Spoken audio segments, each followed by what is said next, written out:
हाँ, तो developers title और थंबनेल से आप लोगों ने आइडिया लगा लिया होगा किसके बारे में बात करने वाले हैं। बात करेंगे किस टेक्नोलॉजी के अंदर सबसे ज़्यादा सैलरी मिलती है, पीएचपी में, पाइथन में, जावा में, नोड जेएस में, या फिर किसी और टेक्नोलॉजी के अंदर।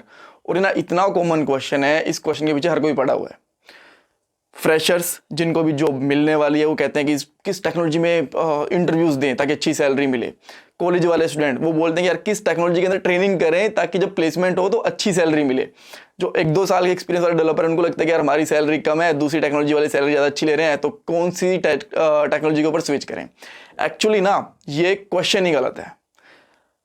कुछ हद तक डिपेंड करता है कि सैलरी टेक्नोलॉजी पे डिपेंड करती है, बट कंप्लीटली नहीं। ये करता है बड़ी मुश्किल से 5% की एक टेक्नोलॉजी के ऊपर सैलरी डिपेंड करती है। बाकी बहुत सारे फैक्टर होते हैं, उनके ऊपर डिपेंड करती है आपकी सैलरी। ठीक है, कौन से फैक्टर हैं मैं आपको पहले मैंने नोट डाउन करे ताकि मैं भूल ना जाऊं, क्योंकि मैं भूल जाता हूं। पहले नोट डाउन करके सोचता हूं, फिर बाद में 1-2 पॉइंट भूल जाता हूं और वो चीज़ें मिस हो जाती हैं। सो 5 फैक्टर मैं आपको बता देता हूं, फिर एक एक करके एक्सप्लेन करूंगा।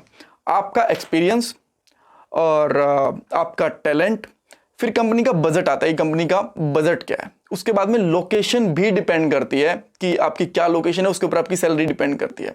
उसके बाद में कंपनी को कितनी जल्दी और कितने डेवलपर्स चाहिए, उनको डेवलपर मिल रहे हैं कि नहीं मिल रहे हैं, और आप कितनी जल्दी ज्वाइन कर सकते हो, ये फैक्टर्स होते हैं। उसके बाद में आती है टेक्नोलॉजी।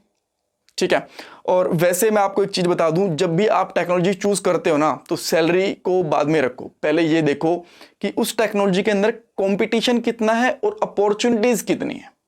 लेट्स से कि आपको इंडिया से बाहर कहीं जाना है, या फिर आप अपनी कंट्री से बाहर जाके, चाहे बिकॉज जो वीडियोस देखते हैं ना मेरे चैनल के ऊपर, वो इंडिया से भी देखते हैं, पाकिस्तान से भी देखते हैं, नेपाल से भी देखते हैं, बांग्लादेश से भी देखते हैं, कुछ और कंट्रीज से भी देखते हैं जिनको हिंदी समझ में आती है, राइट। सो लेट्स से कि आपको आपकी कंट्री से बाहर जाके जॉब करनी है। सो आप उसके हिसाब से टेक्नोलॉजी चूज करो, ना कि सैलरी के हिसाब से, बिकॉज जब बाहर जाके जॉब करोगे तो आपकी ऑब्वियसली सैलरी बढ़ जाएगी। ठीक है, उसमें ये भी वहाँ पे कंपटीशन कितना है उसकी उस टेक्नोलॉजी के अंदर। बिकॉज पीएचपी अगर बात करते हैं, पीएचपी के अंदर कंपटीशन ज़्यादा है तो यहाँ पे अपॉर्चुनिटीज़ भी ज़्यादा हैं। ठीक है, सेम विद जावा। तो ये चीज़ें आप पहले रखो, सैलरी आप बाद में रखो। अब बात करते हैं की फैक्टर जिनके ऊपर सैलरी एक्चुअल में डिपेंड करती है। ठीक है, आप यहाँ पे बोलोगे यार आप ना थोड़ा भटक गए, आपको तो ये बताना था, आप कहीं की फैक्टर डिस्कस करने लगे। आप ये बताओ किस टेक्नोलॉजी के अंदर सैलरी मिलती है, ये मैं आपको बताऊंगा। ज़्यादा मिलती है ये मैं आपको बताऊंगा, बट सबसे पहले की फैक्टर्स जानना जरूरी है। अदरवाइज ना आप जिंदगी भर कंफ्यूज रहोगे। जिंदगी भर तो नहीं, आपके एटलीस्ट 3-4 साल तक जब आप डेवलपमेंट में नहीं आते तब तक आप कंफ्यूज रहोगे कि यार मैं कौन सी टेक्नोलॉजी के अंदर जाऊँ। सबसे पहला देखो, आपका एक्सपीरियंस के ऊपर डिपेंड करती है कि आपकी सैलरी कितनी होगी। मान लीजिए आपको एक्सपीरियंस है 1 साल का, और आप जाके कंपनी के अंदर बोल दो कि मुझे 40 लाख रुपए चाहिए। Is it possible? ना के बराबर। देखो, एक कोई अलग ही कंपनी हो, गूगल जैसी, माइक्रोसॉफ्ट जैसी, वो क्या आपका फ्रेशर को भी ऑफर कर दे, वो एक डिफरेंट चीज़ है, वो एक्सेप्शनल केसेस होते हैं। बट हम एक लेमैन यानी कि एक नॉर्मल पर्सन की बात करें, एक नॉर्मल डेवलपर की बात कर रहे हैं, कैसा पॉसिबल है? नहीं। तो सबसे पहले आपकी सैलरी डिपेंड करती है आपके एक्सपीरियंस के ऊपर। आपको 5-6 साल एक्सपीरियंस है, तब आप 40 लाख मांग लो, शायद आपको आराम से मिल जाए, राइट। सेकंड चीज क्या होती है, आपका टैलेंट। आपको 10 साल का एक्सपीरियंस है, आपको आता बेसिक भी नहीं है, आप इंटरव्यू अच्छे से कंडक्ट नहीं कर पाए, और आप मांगते हो 40 लाख रुपए, क्या आपको मिलेंगे? नहीं मिलेंगे। यहाँ पे आपका एक्सपीरियंस भी मैटर नहीं करता, यहाँ पे आपका टैलेंट, नॉलेज और आपके पहले आपने कौन से प्रोजेक्ट करे हैं इसके ऊपर डिपेंड करता है। अगर आपने पहले काफ़ी अच्छे प्रोजेक्ट करे हैं, आपकी नॉलेज काफ़ी अच्छी है, आपकी प्रॉब्लम सॉल्विंग स्किल्स अच्छी हैं, तो आपको 40 लाख रुपए आराम से मिल जाएंगे, ज़्यादा भी मिल सकते हैं, राइट। सो उसके बाद में बात करता है कि कंपनी का बजट क्या है। ये एक्चुअली मेन फैक्टर होता है। एक कंपनी ने इंटरव्यू लिया, लेट्स से स्टार्टअप ने इंटरव्यू लिया, उसने देखा कि यार ये कैंडिडेट बहुत ही फैंटास्टिक है, ऐसा कैंडिडेट हमारी कंपनी के अंदर भी नहीं है, इसको बहुत सारी चीज़ें भी, टेक्नोलॉजी भी आती हैं, इसकी प्रॉब्लम सॉल्विंग स्किल भी अच्छी है, डेटा स्ट्रक्चर भी आता है, बट वो डेवलपर बोल देता है मुझे चाहिए 40 लाख रुपए। अब कंपनी का बजट है जस्ट 10 से 15 लाख रुपए का, बिकॉज 40 लाख रुपए तक के तो प्रोजेक्ट ही उठाते, इतने महंगे महंगे, छोटी कंपनी है ना। ठीक है, ऐसा भी होता है कि छोटी छोटी कंपनीज भी होती हैं। सो क्या वो उसको अफोर्ड कर पाएंगी? नहीं कर पाएंगी, तो उनको वो रिजेक्ट करना पड़ेगा। ठीक है, सो ये डिपेंड करता है आपकी कंपनी के बजट के ऊपर भी। अब आप चले जाओ बहुत बड़ी कंपनी के ऊपर, गूगल के ऊपर, अमेजन के ऊपर, माइक्रोसॉफ्ट के ऊपर, वहां पे आप क्या, उनको बजट की कमी होती है? 40 लाख मांगो, 50 लाख मांगो, आपके ऊपर टैलेंट होना चाहिए, आपका एक्सपीरियंस होना चाहिए, तो उनको डेफिनेटली आपको दे देंगे। आपकी कंपनी के ऊपर भी डिपेंड करता है। अब मैं इसको एक फेयर एग्जाम्पल लेके चलता हूँ। मान लीजिए एक बार के लिए आईबीएम के अंदर पीएचपी की ओपनिंग चल रही है, वो आपको 30-40 लाख रुपए आराम से दे देंगे, बिकॉज उनका बजट है। ठीक है, कुछ लोगों को लगता है ना कि पीएचपी की सैलरी कम होती है, मैं इसीलिए बता रहा हूँ, एग्जांपल लेके पिन पॉइंट कर रहा हूँ। और अब स्टार्टअप के अंदर मान लीजिए उनको पाइथन के डेवलपर चाहिए।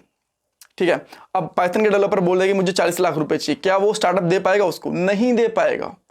यहां पे सैलरी कहां डिपेंड कर गई?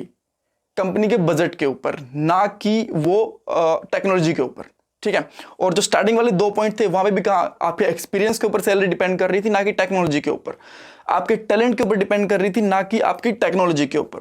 और एक और चीज, लोकेशन।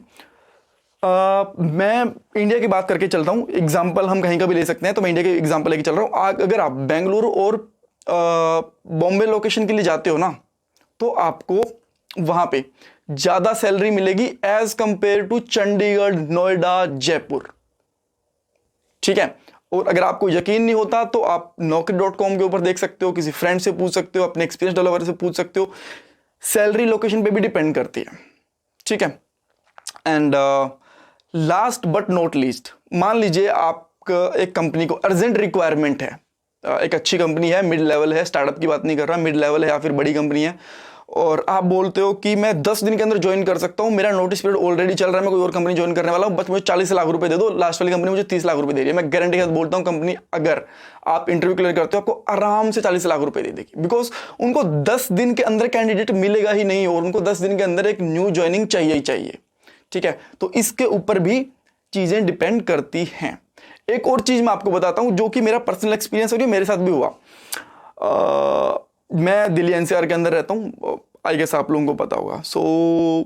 जब अब इन्फोगेन में काम कर रहा हूँ, इन्फोगेन से पहले मेरे पास एक अपॉर्चुनिटी आई बॉम्बे लोकेशन से, एंड उन्होंने मुझसे बोला कि इंटरव्यू वगैरह हो गया था। आफ्टर दैट उन्होंने बोला कि आप क्या सैलरी डिमांड करते हो।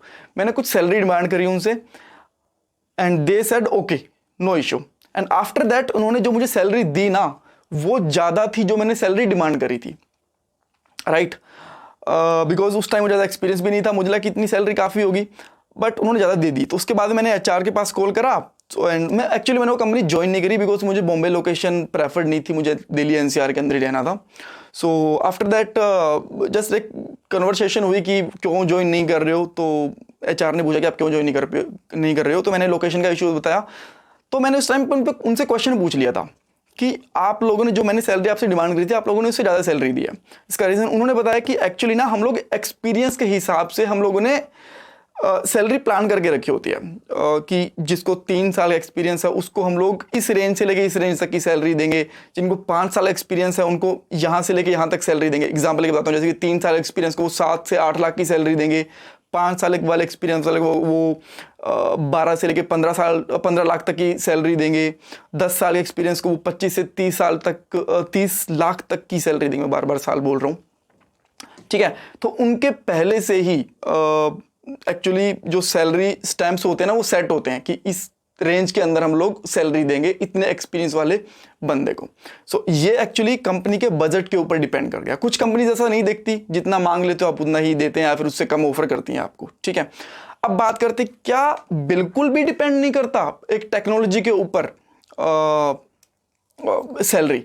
डिपेंड करता है, बट बहुत कम। जब ये सारे फैक्टर्स चले जाते हैं ना, आपका एक्सपीरियंस, आपका टैलेंट, कंपनी का बजट, लोकेशन, और उसके बाद आप कितनी जल्दी ज्वाइन कर सकते हो, आफ्टर दैट वो फैक्टर आता है टेक्नोलॉजी वाला। अब यहाँ पे क्या होता है कि मैं बात करके चल रहा हूँ पीएचपी की, ठीक है।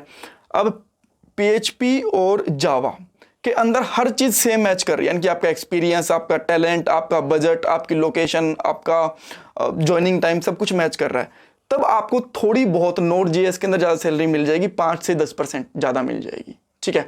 अदरवाइज कंप्लीटली जो सारे के सारे फैक्टर्स होते हैं उनके ऊपर डिपेंड करती है। अगर आपको एक्सपीरियंस नहीं है, नॉलेज नहीं है, आप टैलेंटेड नहीं हो, तो आप चाहे पाइथन ले लो, आप चाहे जो मर्जी लैंग्वेज ले लो, आपको पैसा नहीं मिलेगा, बिकॉज आप उनके एक पर्टिकुलर स्केल के ऊपर नहीं पहुंच पा रहे हो, आप अप टू द मार्क नहीं हो। और अगर आप टैलेंटेड हो, आपके अंदर टैलेंट है, आपको एक्सपीरियंस अच्छा है, तो कोई भी टेक्नोलॉजी हो आपको बहुत अच्छी सैलरी मिल जाएगी।